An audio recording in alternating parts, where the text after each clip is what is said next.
Hello, everyone, and welcome back to the podcast. This is the JRPG Report. My name is James Fisher. You're listening to episode 107, and we are just a couple days away from a day that many of us thought would never come.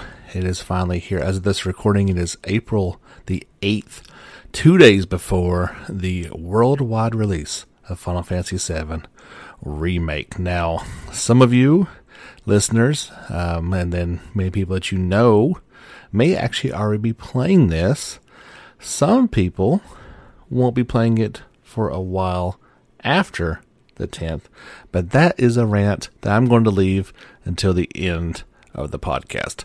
So, we've got a few fun things on tap this week. Not nearly the big podcast that we had last week, because a ton of news dropped. But we do have some fun things to talk about, and I'm going to leave all the remake news for the end of the podcast, because I want to start off with a very interesting article that Gamitsu published the other day. This is an interview by Kirsten Miller, and she interviewed Falcom President Toshihiro Kondo. And this is kind of not only talking about the new Legends of Hero, Hajimari no Kiseki, as well as the PlayStation 4 versions of Zero no Kiseki and no Kiseki, the Crossbell games, Falcom's presence in the West, and more. So let's just kind of get right into this interview. It's not too terribly long, but it's not short either, but it's got some good stuff in it. There is the potential for some spoilers. I kind of read through it. I didn't see anything major, but that's just first. It does talk about this new game, so there could be some tidbits that are in there that you may or may not know about. First off, they were asking, when did the planning for Hajimari no Kiseki scenarios first begin? And Mr. Kondo answers as, we started thinking about it little by little during development of Cold Steel 4. As we started to think about the next installment in the Trail series, Hajimari no Kiseki took shape from the desire to make a game in which Crossbell, the setting of Zero no Kiseki, has achieved independence. The writer or interviewer asked that the game is looking similar to Legend of Heroes Trails in the Sky the Third. They asked, is this being seen as an opportunity to bring the content that may have been cut from it, or is the game to focus primarily on content based on topics that have come up in the more recent titles? He said, while this is certainly a fan service aspect, the volume of the main story is quite hefty compared to the third. The amount of text in the main scenario for Hajimari no Kiseki is about 80% of Trails of Cold Steel 4. So rather than identical to the third, we want you to think of it as something more like a, quote, a new title with the third-like components. New characters that are planned to appear in future titles in the Trail series will also debut in this game. Now, this is they do kind of go into some other ones that fans in the West are not going to be familiar with, including myself. They asked that they heard that the in-book series 3 and 9 will have ties to this game, and they asked if there are other books in the Trail series that players should brush up on. So unless you know Japanese or know a fan service, you're not going to know. He says, while you definitely want to go over 3 and 9, you may also want to review Carnelia. So yeah, I'm unfamiliar with those books in the series, and to be quite frank, I wasn't aware there were books about this, but it doesn't really surprise me, Monst. The interviewee asked, it sounds like the game is going to have a monster-sized cast. What has coordination been like in the cast this large, in both in terms of game development and in terms of planning with the voice actors? And Mr. Kondo answers, with the many characters that have already appeared in the series, casting didn't present much in the way of issues. However, the characters into the script, working the characters into the script was difficult. Since over 50 characters can join the party, there are a very large number of characters by any rate. By the way, dynamic. The dialogue between party members after a linked battle victory changes depending on the members, and quite a few specific member-only dialogues is also being prepared. We're doing it all with both sides, stress and enjoyment, so please look forward to it. That sounds like to me, so you're going to have maybe some different after party celebrations a la the Tales series, depending on who was in the party at the time.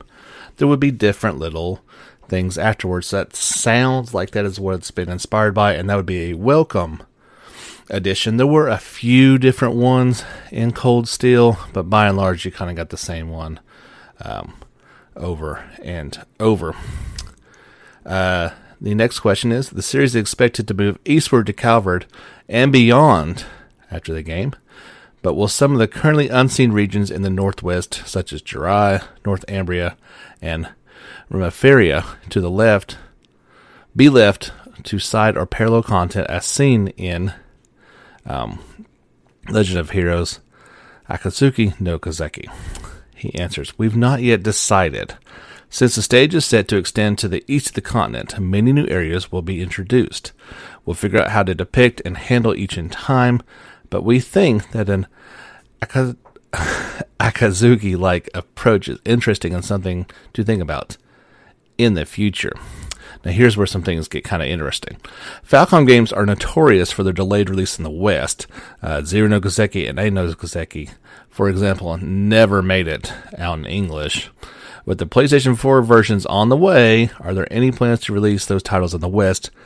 How about Ys 9? He answers, I very much regret that we were unable to release Zero and AO in the West. I think that releasing them on PlayStation 4 will lead to an opportunity to release these games in North America and Europe. That's the first at least hint at and semi-confirmation that these games are coming west. Awesome. As for Ys 9, preparations are currently underway for release in the West, i.e. we are putting a little bit of pressure on NIS America to either put up or shut up. Get this game rolling. Obviously, we just got the announcement that Cold Steel 4 is coming from NIS America, and I would imagine that they are going to be handling Ys 9 as well. So that is also the first time that I have seen confirmation, or at least strong hinting at, and we are moving this game along towards the West. That's very good. Next question. With the release of Zero and AO for PlayStation 4, the Trails in the Sky series will be the only games in the mainline Trail series not available on PS4. Given that they were released on PS3 and Vita, do you plan on making these titles as well available for PS4? Is there any hope of the PSP only Naoto no Kiseki on a modern console? And here's his answer. Both users who own modern consoles and platform holders will often request Trails in the Sky, so I have some homework to do. Personally, I'd like to recreate everything in 3D. Naoto's gameplay is extremely well received, so I think it would be a waste to bury it as a PSP only game. So, would not confirm that those games were coming to the PS4. It's a little late in the life cycle for that.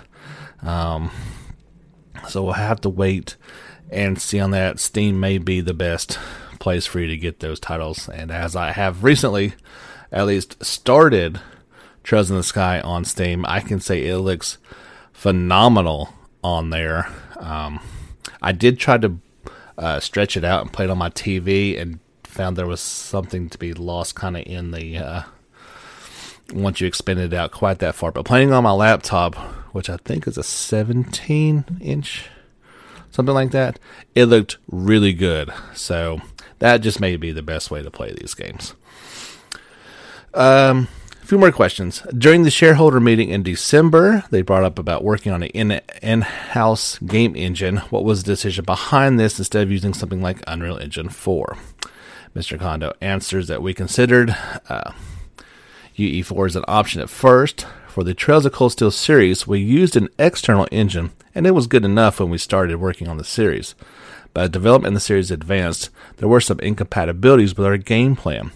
For example, in Cold Steel, a large number of unique models were displayed during events, but the engine isn't suitable for that sort of thing. The staff proposed that, if we moved forward on that condition in the future, we would be better off with our own engine.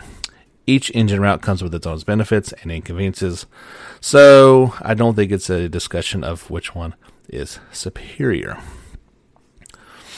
He said fans of Falcom games, or the interview asked, if fans of Falcom games have been growing immensely in the West in the past few years, what kind of effort has there been to get the feedback of English-speaking fans, and how much has this growing audience impacted business decisions within the company?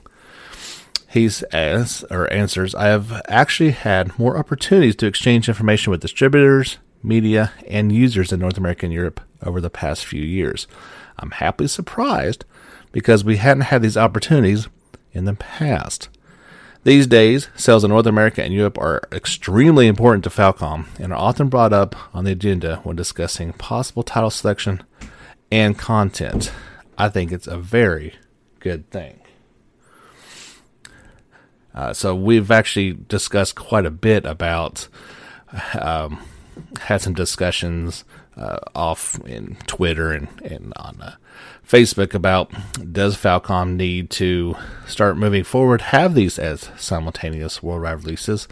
He didn't say or answer anything like that, but he does say the West is a much more important part of their game plan, so maybe it is something that they will move forward to. I think that as a company, they would need to grow greatly in order to meet this kind of demand, but we'll see what happens. And lastly, they asked, before you go, is there anything else you'd like to say to your audience or fans of Falcom games in the West? Mr. Kondo answers, thank you for your interest in Nihon Falcom games. Falcom will celebrate its 40th anniversary next year. Falcom has been carefully crafted game content for 40 years, and we believe that's what has led us to today. You all may have only learned about our content recently, but we want to keep delivering carefully crafted game content so we always have been in the future. So we hope for you're up with it for us in the long run. So yeah, there you go. That's a good look at kind of the state of things going on with Falcom. I think it was a perfect time to release a interview like that after announcement last week about Cold Steel 4 finally coming to the West in the fall for PS4. Of course, Switch and PC will get it probably sometime late winter, I would have to guess, in 2021. Kind of riding on those coattails about what the company's going forward.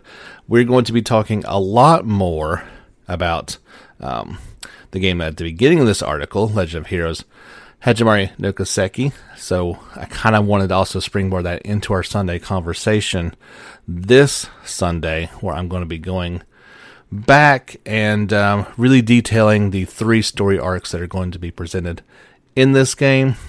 You kind of got a teasing of that in this interview, but I really want to dive into that full bore.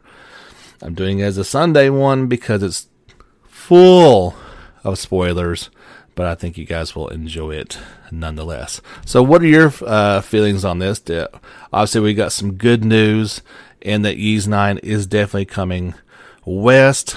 Both the Crossbell games at least sound like they want to be brought over to the West. There's really no reason not to. Now, on Falcom's timetable, when that is, who can guess? Now, of course, in Japan, Ao no Kiseki and Zero no Kiseki are due out on April 23rd and May 28th, respectively. So, by that timetable, maybe we get them by the holidays.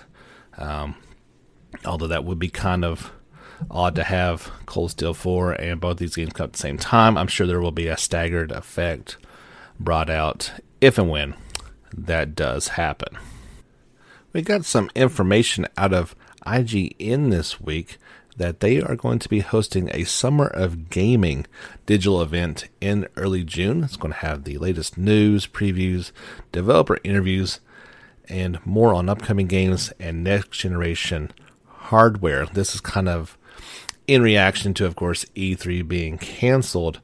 And I just actually heard this as well, that it was previously noted that E3 organizers, the Entertainment Software Association, were kind of looking at different options as far as holding an online experience for the event. It has been kind of reported from Game Informer, actually, citing several sources, that the organization will actually not hold any sort of event and instead, quote, lean on publisher and developer partners.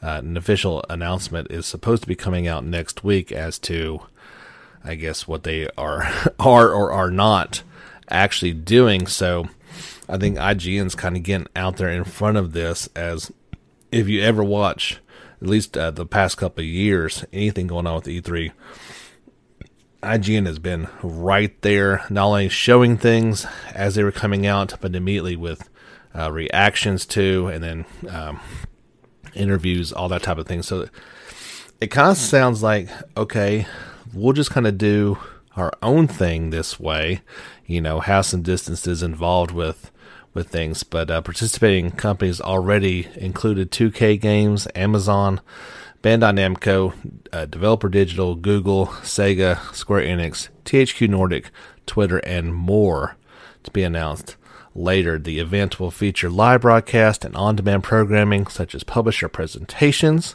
with IGN pre- and post-discussions, remote developer interviews, hands-on demonstrations, preview impressions, gameplay, and news segments recapping the biggest announcements. Now, I really kind of feel like this is cool too. Viewers will be able to participate by sending in reaction videos, voting on their favorite announcements, and more.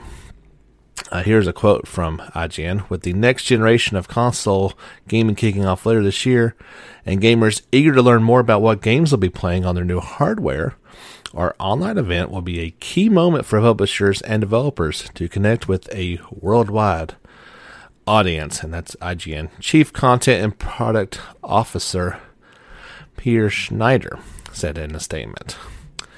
IGN EVP and General Manager Yal Pro, I guess that's how you say his last name, added, more and more people are tuning towards video games for entertainment and escapism. Last week, they saw record traffic across all their platforms, and they're excited to bring this global digital event to audiences and partners. As this will be an event not to be missed. It's certainly been sad what's going on with all these cancellations, but we've kind of seen this on a day-to-day interaction. It's embracing the technology that can bring us together in times that we had to be separated. So, with my little one, they've been having video chats with all the kids and the teachers in their class, and that's how we're connecting with our friends and family. We're having, either just FaceTime talks or on the phone. My daughter had a doctor's quote unquote appointment on the computer and video conference. So it's kind of one of those things, like if this had happened 20 years ago, it would not be like this. So, in terms of these events, fans can stay at home and get every bit the experience that they would perhaps by getting there, and can even play the games in limited release windows. So I feel like this is just an opportunity to really change the way we deliver content, fully embrace kind of the things that we've explored a little bit, but really make these things more interactive and fun. Like, I love the idea of having the game reactions sent in and voting on their favorite announcements and stuff like that. Really making people feel a part of something, because for 95% of fans, they couldn't go to E3 anyway. They were going to be tuning into IGN and other outlets to find out all this information. So why not bring it directly to those people anyway? So that's my 2 cents on it. I'm looking forward to, I was kind of bummed that E3 wasn't going to go on, and Tokyo Game Show hasn't made an announcement yet, but I'm sure there will be at some point, and that is a bummer. But the same way, maybe it's just a different way of experiencing it, and maybe we'll be still on quarantined and on house arrest, and we won't have to pretend work while we're actually watching video game announcements in June. Got 2 stories about kind of our retro JRPGs or inspired by them games coming out here soon. First, we did talk about the upcoming game Sea of Stars a little bit. I believe it was last week, maybe the week before. We've got a bit of an update on that, and that is going to be that Yoshinori Mitsuda is going to be contributing music to this game. Now, you may not know that name off the top of my head, but you will know what he has been involved in, and that is works on such things as the Chrono Trigger, Xenogears, and the Shadow Hearts series. He will join Sea of Stars composer Eric Brown in developing original music for the game. Here's a quote from him. He said, "Without knowing exactly why I want to write music for this game, was a feeling I had while seeing it convey the nostalgic golden era of the 90s, Mitsuda said in a press release.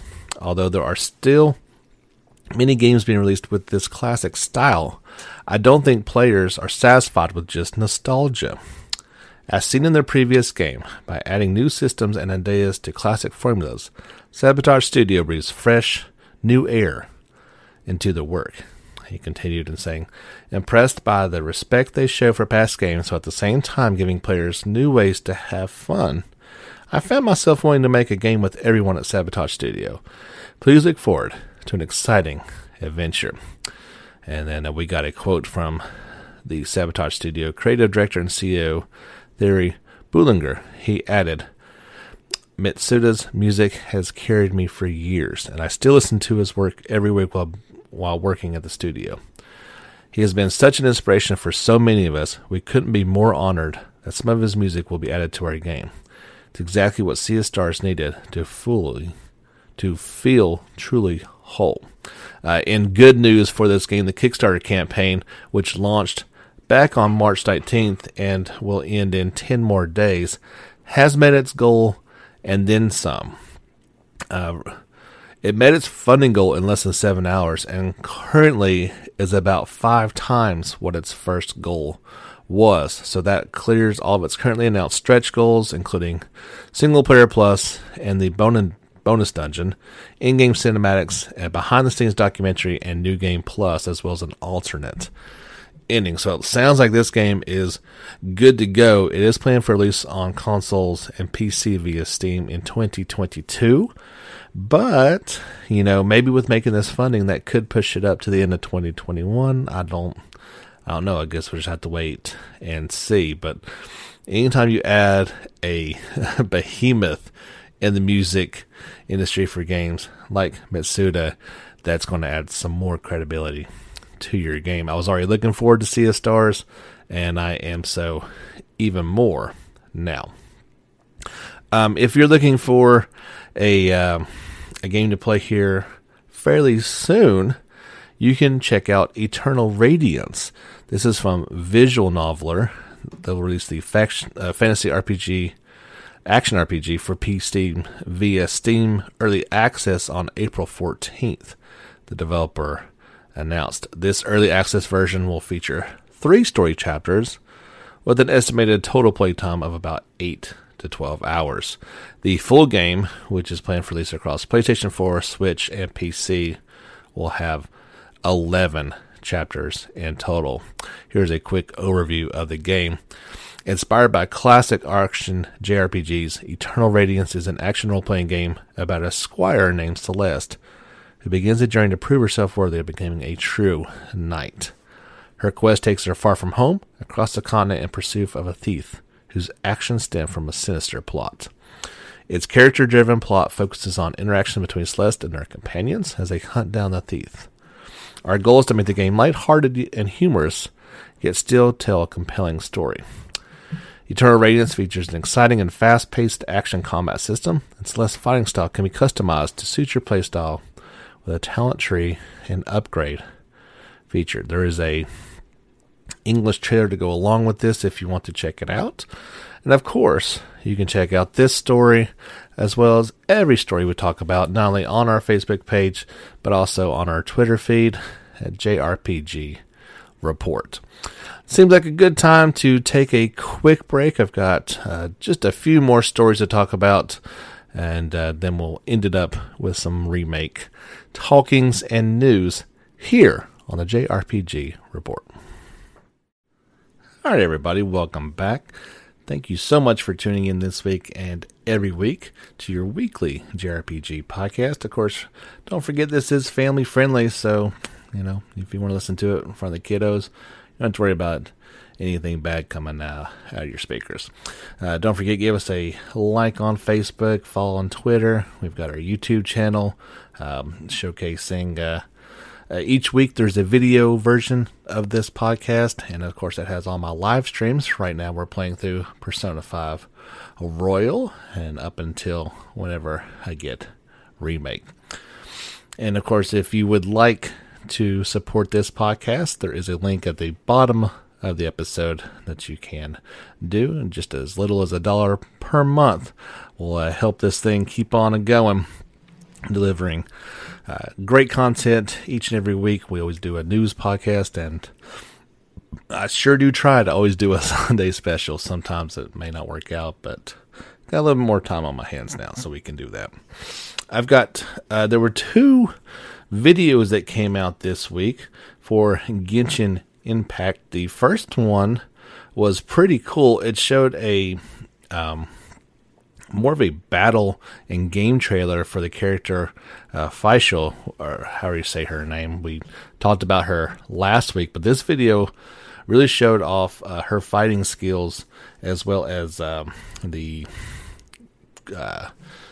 Night Raven that she has with her. So kind of really showed how beautiful the game is in action, as well as just giving you an overall feel for the game. The other video was equally beautiful, but it was just cinematics, and it kind of showed off a lantern festival going on. At the beginning of the video, it says spoiler alert in the title, but I didn't see anything. Just looked really cool and really pretty. So if you're interested in either of those videos, either you can watch the YouTube version of this, or you can check out the stories on Facebook or Twitter. We think we talked about this a few weeks ago, but the Switch version of Mega Dimension Neptunia 7, which came out back on March 19th in Japan, is coming to the West via the Nintendo eShop this summer, publisher ID Factory International announced. Downloadable content made available for PS4 and PC versions will be available for purchase as add-on content for the Switch version as well. Of course, this game came out back on PS4 back in April 2015 in Japan, February 2016 in the West. It's been on PC since July of 2016, and I guess they just said, hey, let's put this on the Switch. See if anybody wants to check it out. The Neptunia games are unique. I do enjoy them. They have a really funny sense of humor and a pretty decent battle system, but they are a bit of fan service, and if you look at any images for the game, you'll kind of know what I'm talking about. But it's a very interesting world, and at some point this summer, I don't know why it's taken so long to make a game that's, by the time this comes out, it'll be 4 years. But Switch owners will get to play it. It does say eShop, so I'm assuming this is going to be digital only. If you've been waiting this long, you can wait a bit longer for it. We got some details on VVV Tunia, and this is about MV Battle. So, the V idols that appear as heroines in VVV such as me and you, can utilize a boss battle system called MV Battle, which deploys dedicated songs sung by the V-Idols to the background music. A boss is your opponent in an MV battle, which is far stronger than the anti that wander the fields. Gather the strength of the four goddesses and the V-Idols to defeat the boss. Sounds like an interesting way of doing a boss battle, to say the least. They did talk about other guest VTubers, and these are people probably that you would only recognize in Japan. Pinky Pop Hepburn is one of them. Peanuts Coon, these are all YouTube and Twitter peoples, so they're all going to be making all kinds of appearances in this thing. A interesting sounding game, and it gets more and more interesting by the minute in terms of what's going into this game. Kind of excited about it, but not completely. We'll just have to wait and see a little bit later about what exactly goes into this title. Alright, guys and gals, you've waited this long, so it is finally time to talk about Final Fantasy VII Remake. Usually it leads the podcast. It has for a while now, but I kind of wanted to put it at the very end, at least for one episode, as obviously next week we'll have a hands-on impression of the game. But even in the last week before its release, we've got news and information on it. Back a few days ago on April 3rd, they released the, quote, final, unquote, trailer for Final Fantasy VII Remake. I did watch this thing once. Again, maybe wish I hadn't watched it, but there's all kinds of stuff in there. We've made the comparison before about, are they showing too much? Is it what they did with Kingdom Hearts 3, where we learned everything about it before the game came out and didn't leave any surprises? They're getting darn close to it, and thank goodness the game's coming out, so there's still going to be plenty that we haven't seen. If you've not seen the trailer yet, I'd probably advise you not to, as there's some things in there that would probably be best just experienced in the actual game itself. You know, it's almost like watching a movie and seeing half the scenes beforehand. Yeah, there's still going to be new stuff, but it would be better just to kind of wait. So yeah, it's shaping up to be spectacular. There's plenty of people that have it already, and there's some initial impressions that is just as incredible as we've wanted it to always be. If you are watching this on YouTube, I'm not going to show it just because of that. I am going to show bits and pieces of this final video interview. I'm guessing it's final interview. This is the fourth in the Inside FF7 Remake multi-part series with the key staff behind the game. Shouldn't be any spoilers in that. This fourth video features interviews with producer Yoshinori Katase, music supervisor Keiji Kawamori, sound director Makoto Aiz, and composers Mitsuto Suzuki and Masashi Hamazuru. I am sorry if I did any of those or all of those incorrectly.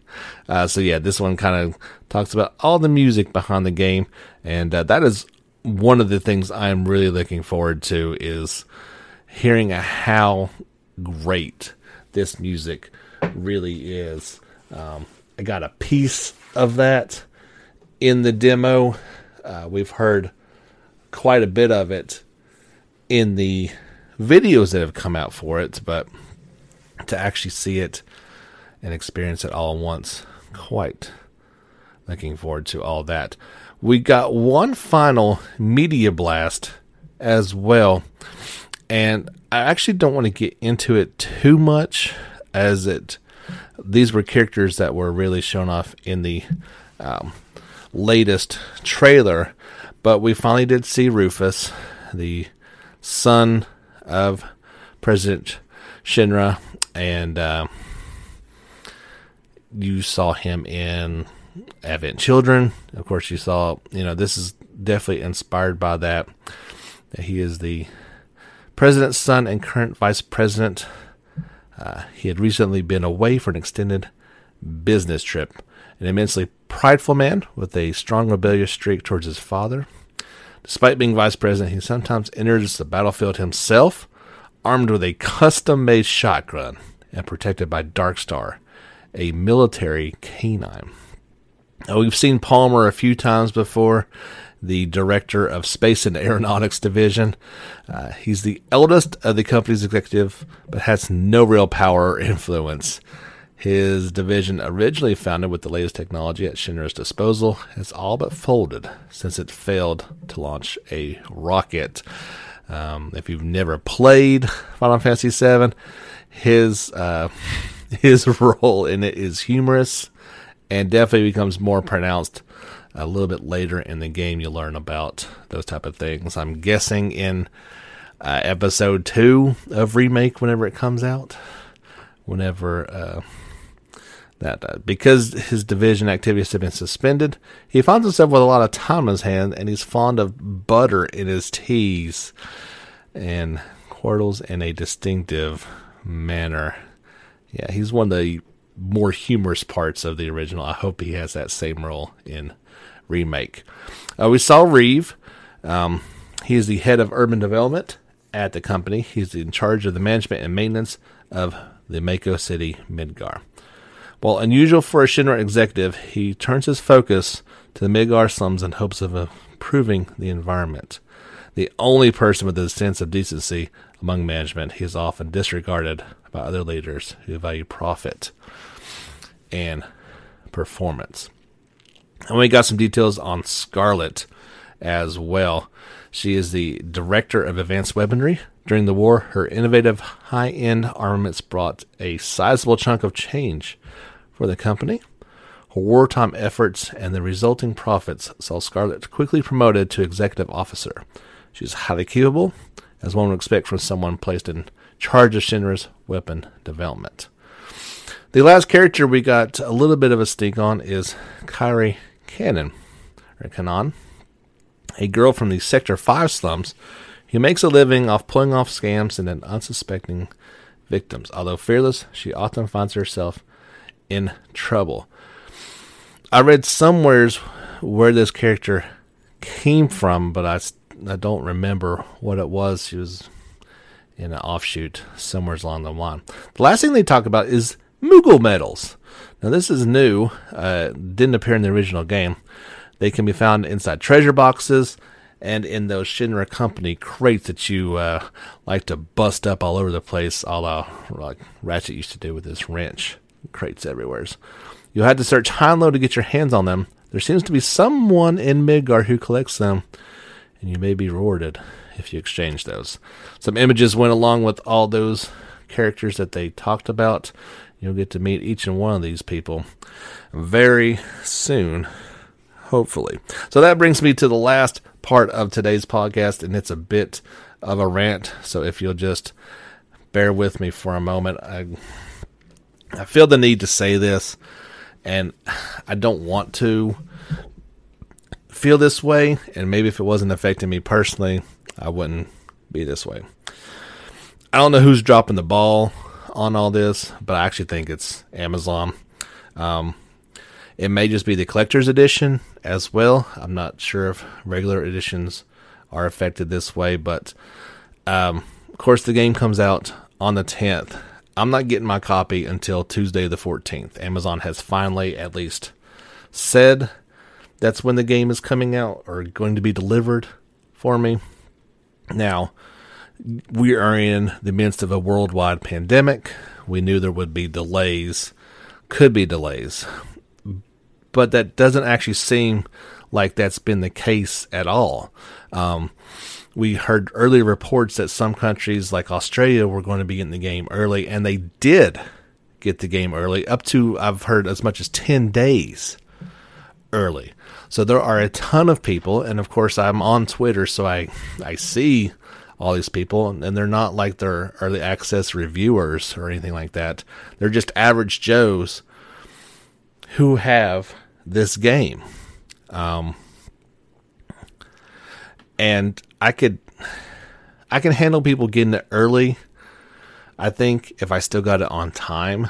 But the fact that I've got to wait even longer really kind of grinds my gears. There's going to be, and like Jordan, who won our contest and got a free, copy of the deluxe edition, has to wait along with me. So are you affected by this? Do you have the game already? Are you already playing? Do you not care that the people who've been looking forward to this game for 20 some years have to wait a few more days? And so here's why I think this is solely on Amazon as far as my knowing is. They say there's delays, that priorities have to be made, that they are, doing the best they can. Everybody's stuck at home, so there's so many more orders, blah, blah, blah. A few days ago, we ordered a few little things for our daughter's Easter basket coming up. A stuffed animal, some books, and some markers. They were here 2 days later. From order until delivery, 2 days. So I could hardly say those were necessity items. Why were those given such a preference? So yeah, I had to get that off my chest. I don't understand why. I don't like it. And so when I make next week's podcast, and I've only been playing it for a day, you'll just have to understand that's just how far behind I'm going to be. The rest of the world, not happy about it, but what are you going to do? Anyway, so yeah, leave a comment on the Facebook page if you are being affected by this as well. Are you ticked off about it? Are you just taking it as it comes? You don't really have a choice. How do you feel? That's going to wrap up episode 107. Don't forget, check back in on Sunday. We'll be having our Legend of Heroes Hajimari Nogazeki special. But be warned, if you don't want spoilers, you probably don't want to tune in for that one. We'll be back next week with my initial reactions to Remake and how great it is and all that fun stuff. Hope you guys enjoy it if you've got it early. And don't spoil things for the rest of us. That's about all I can say. Thank you so much for tuning in. We'll see you guys next time. Don't forget, get back out there and level up.